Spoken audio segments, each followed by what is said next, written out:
dipersembahkan oleh Fitbar Fruits Delight, delicious multigrain bar.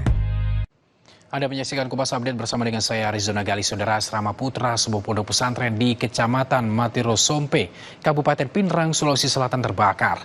Seorang santri tewas menjadi korban setelah terjebak dalam kobaran api.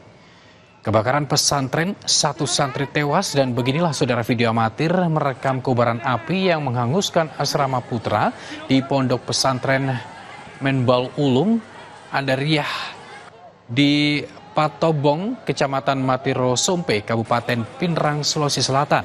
Api diduga berasal dari arus pendek di kamar bagian selatan asrama putra ponpes itu.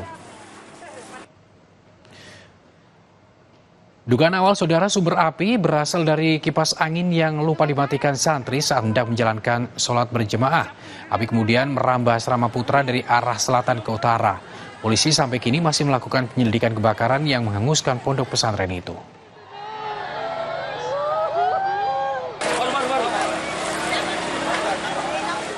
Demikian Kompas Update, saya Arizona Gali. Sampai jumpa.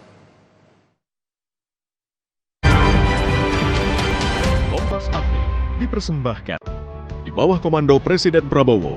Kabinet Merah Putih bekerja menjalankan roda pemerintahan demi kemajuan bangsa dan kesejahteraan rakyat Indonesia. Pantau aktivitas dan efektivitas kerja mereka. Kawal terus pelaksanaan program-programnya. Ikuti Jurnal Merah Putih, Senin sampai Jumat pukul 2:30 siang. Live di Kompas TV. Sebuah penelusuran jurnalistik. Investigasi untuk mencari bukti. Dan peristiwa-peristiwa yang mengundang polemik. Dipo Investigasi. Setiap Senin pukul 8:30 malam di Kompas TV.